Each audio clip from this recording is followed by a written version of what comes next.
rebaño. Y un rebaño puede ser de ovejas o puede ser de cabras. Así que no está especificando que sea de ovejas. Pero así los traductores se inclinan por la palabra ovejas. Pero en realidad es pastor de rebaños.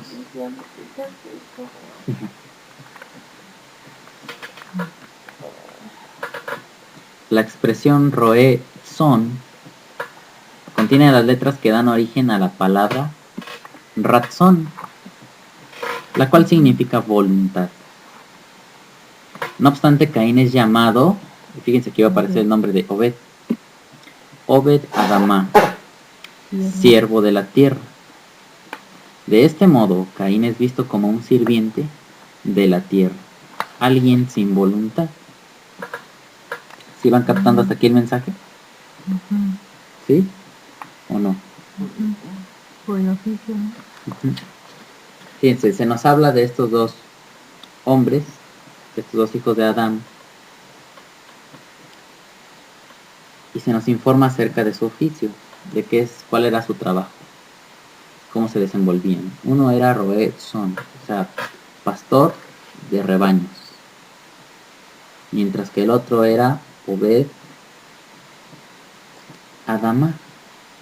Y con todo lo que hemos estudiado acerca de la Adama, vemos que la Adama es el elemento de donde es formada la vasija, el cuerpo de Adán. ¿Sí o no? Fue tomado del polvo de la Adama.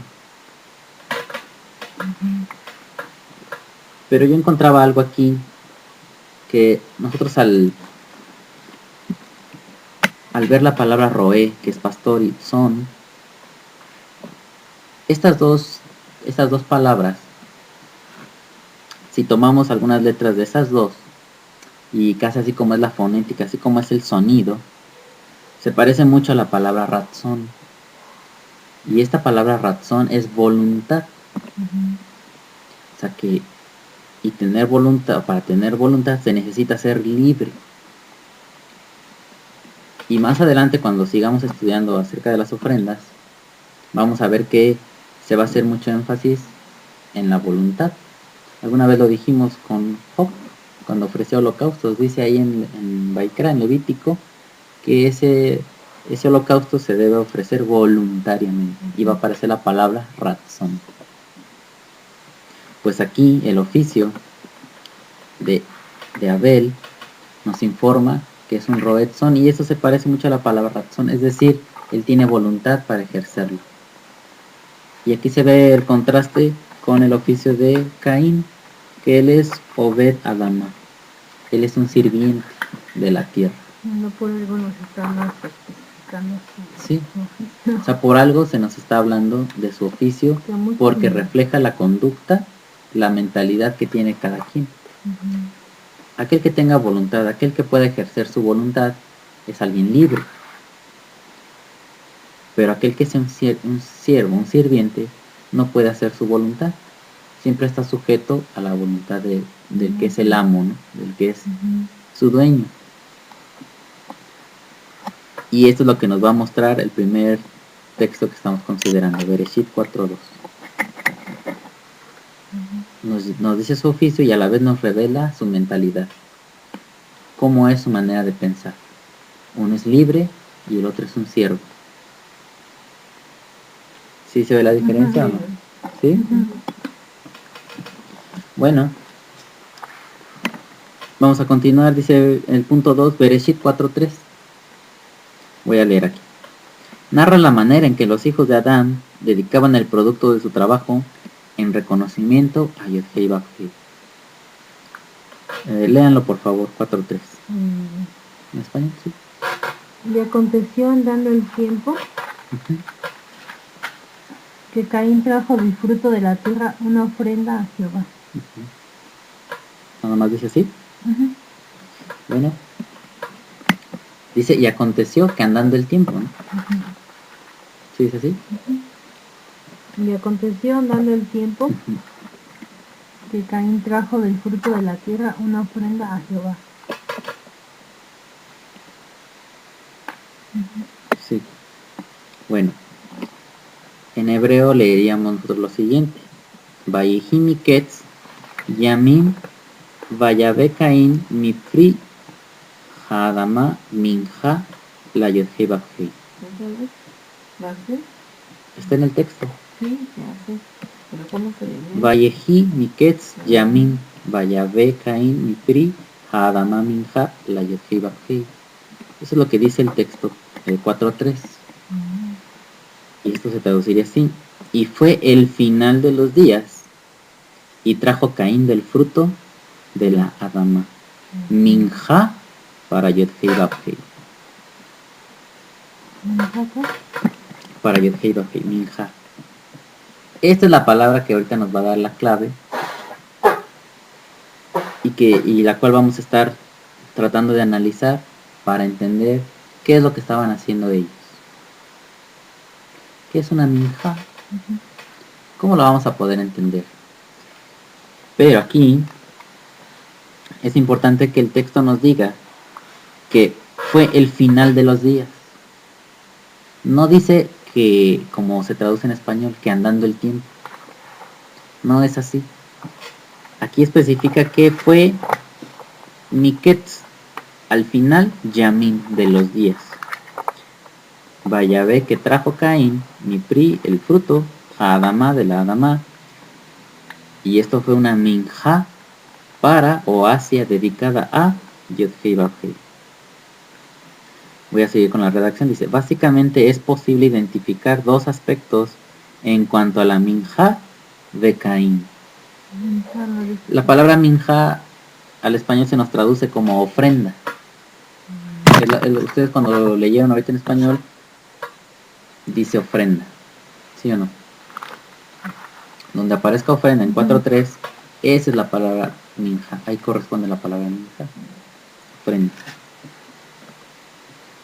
Pero fíjense, ahorita tratemos solamente de rescatar ese término, de mencionarlo así, todavía antes de entender o de que yo les diga cómo se traduce esa palabra.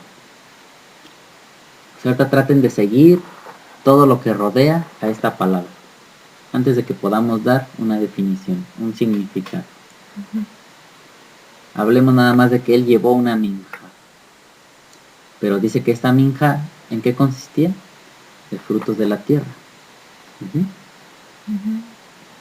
Y todavía no definimos qué sea minja. Esta minja también es diferente a la palabra korban. Es una minja. Aquí vamos a resaltar mucho que fue al final de los días, no es andando en el tiempo. Que ya pasó un tiempo y ya fue Caín, no. Está diciendo que fue al final de los días. Como si tratara de un ciclo de algo, pero Caín lo dejó hasta el final. Ese ya va a ser un punto importante. Tenemos unos incisos aquí, dice, básicamente es posible identificar dos aspectos en cuanto a la minja de Caín. El inciso A puse, el tiempo que escogió fue el último. ¿Sí? ¿Se va entendiendo? No, no es andando el tiempo, dijo, el texto en hebreo dice al final del tiempo. El final de la cosecha, no el principio. O sea, si estamos hablando de tierra, de productos de la tierra, cada fruto tiene una estación, un tiempo determinado en el año en el que se dan. Digamos, no sé si la manzana se dé todas las épocas del año. Hay frutos que no se dan todas las épocas del año, tienen su periodo. Y lo que nos está enseñando aquí es que si se trata de frutos de la tierra, Caín esperó llevar su minja hasta el final de la buena temporada, donde florece cada fruto de los que él haya llevado. ¿Sí? ¿Se va entendiendo hasta aquí? Bueno. Reservó los primeros, el final de la cosecha, no el principio. De esto se podría deducir que él consumió o reservó los primeros frutos para sí mismo. ¿Sí o no? Tal vez tú le llames envidia, pero esto nos proyectaría que si le vas a llevar un presente a alguien, Muchos diríamos que en nuestra lógica tratamos de llevarle lo mejor, pero en el caso de Caín él no tenía ese deseo, no tenía esa en alta estima. Parecía que nada más lo hizo por hacerlo, porque le decían, pero no. Aquí podríamos aprender muchas cosas. Cada quien que se dé la tarea de sacar provecho de esto. Si yo tengo en alta estima a una persona, trato de darle lo mejor. Pero si trato nada más de cubrir con algo que se pide, no lo voy a hacer con esa dedicación. Y si se trata de dar algo y yo tengo muchos productos, pues si no lo tengo en alta estima, voy a reservar lo mejor para mí. Y de lo último, de lo más feo, de lo que ya se pasó de la época, de lo que ya se está rezagando, de eso le voy a dar. ¿Ustedes cómo se sentirían si alguien nos hiciera un obsequio de una fruta que ya está pasada? De un fruto que ya casi se está echando a perder, ya es de los últimos que quedaron, ya no son de los principales, de los más selectos, no son de los mejores, sino es de los últimos que han quedado. Bueno, eso es para que vayan considerando ustedes. En el inciso B puse esto: lo que presentó delante de Yod-Hei Vav-Hei es llamado Pri Ha-Adama, fruto de la tierra, lo cual no implica un fuerte sentido de pertenencia. Dicho de otro modo, a la tierra le es atribuida la producción del fruto, mas no a Caín. ¿Sí se entiende esto? El texto dice que el fruto es de la tierra. Si la habrá labrado Caín, tal vez no la labró. Eso exactamente no lo sabemos, pero podemos aprender de este texto que el fruto le pertenece a la tierra. Y cuando iniciamos, Ale decía que cuando nosotros ofrecemos algo, ella lo veía así como que dar lo que es tuyo. Pero si tú, hasta para dar el fruto de la tierra, que no te está costando a ti en sí preservarlo, sino que la tierra misma, ella engendra la vida, pues eso ya nos da más cosas a las cuales pensar, ¿no? El fruto de la tierra no es en sí mío, no es algo propio, y no estoy dando yo algo mío, algo que me pertenece, sino que se habla que pertenece a la tierra. Y eso ya es un punto también importante, porque vamos al mismo ejemplo, ¿no? Yo quiero congraciarme con alguien, pero le doy no de lo más selecto, sino de lo último que quedó, y aparte eso último que quedó ni siquiera es mío, es de otro. Y eso nos puede ayudar a entender que la mentalidad de Caín no era adecuada para al Elohim al que se estaba dirigiendo. No lo tenía en alta estima. Para él no era lo más importante, no estaba conociendo hacia quién se estaba dirigiendo, solamente lo estaba haciendo mecánicamente.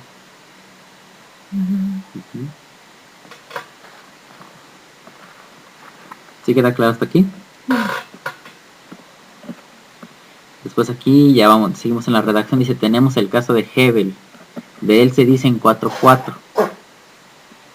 A ver, lean 4.4. Y Abel trajo también de los primogénitos de sus ovejas, de lo más gordo de ellas. Y miró Jehová con agrado a Abel y a su ofrenda. Ahí está, aparece la ofrenda otra vez. En hebreo dice así: Behebel, Habigam Hu, mi Bejorot sonó, Umej el Bejen, Vayishay Hebabhei el Hebel, Beel Minhato. Y Hebel propuso también él de los principales rebaños y de la grasa, y reconoció Yod-Hei lo que le ofreció. Sí, lo que Hebel le ofreció. Y aquí ya vemos la diferencia entre alguien que es libre, entre alguien que tiene voluntad. ¿Cómo piensa alguien que está esclavizado a algo? Que es un siervo. Lógicamente que su mentalidad, si nosotros somos siervos de alguien, es porque no poseemos esa empresa, ¿no? Es porque no poseemos esa casa. Es porque no somos dueños de nada. ¿Y cómo le ofrecemos a Elohim de lo que no es nuestro? Somos siervos. Pero el que tiene voluntad, el que es libre, entonces sería el dueño, ¿no? Sería el que es capaz de apropiarse y que sustenta lo que a él le pertenece. Y él es capaz de dar lo suyo, mientras que un siervo no dispone de nada. Todo es del dueño. Él solamente cuida, él solamente trabaja para el dueño. Pues Hebel no solamente toma de sus rebaños, sino que se dedica a dar lo mejor. Donde encontremos la palabra Bejorot, es la que se traduce al español como sus primogénitos. La Bejorá es la primogenitura, lo que se traduce así. Pero esta palabra de Bejor, ustedes saben que va a tener mucho significado ya más adelante en Bereshit, ¿sí o no? Es el principal. Y el hecho de haber escogido sus principales frutos, fíjense, lo principal de su rebaño escogió, mientras que Caín esperó a que pasara el tiempo y deja lo último para llevarlo en minjá, como una minjá para Yod-Heh-Vav-Heh, mientras que su hermano menor escoge de lo primero. Y ahí empiezan a verse que son opuestos. Son opuestos desde la raíz de su trabajo, de cómo se desenvuelven. Y lógicamente se va a manifestar como opuestos en la manera en que se relacionan con el Creador. Alguien que tiene esa perspectiva de la vida como que es un sirviente, esa no es la mejor condición para acercarse a Yod-Heh-Vav-Heh. Por eso vemos siempre la constante en el desierto. ¿Cuál era? Que Él los había sacado de casa de servidumbre, de la tierra de Egipto, porque para acercarse a Él se debe ser libre. Un sirviente nunca dedica lo primero porque no lo posee, mientras que el que es el dueño está en posibilidad de dar lo mejor. Y esa es la actitud que estaba mostrando Abel, ¿sí o no?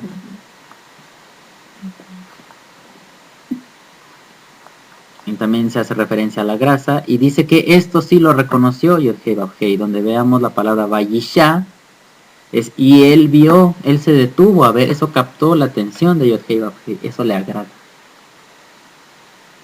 Él observa cuando el ser humano da de sí lo mejor, lo principal hacia él, eso lo hace detenerse en aquel que tiene esa actitud. Si lo hacemos nada más por cubrir la apariencia. El que deja Yod-Heh-Vav-Heh fuera de su vida, lo deja hasta el último, ni siquiera lo voltea a ver. Y después de que se haga esta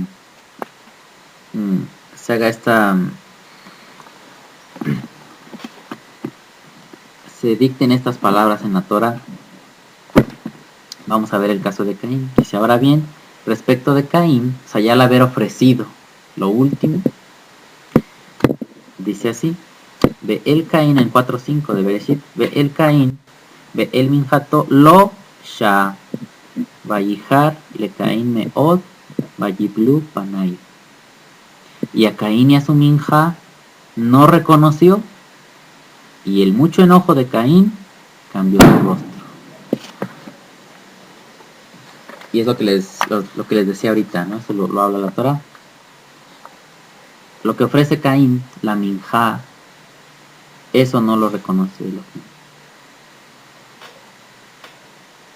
Y conforme vayamos avanzando en este estudio, vamos a ver que no es en sí por lo que se está ofreciendo.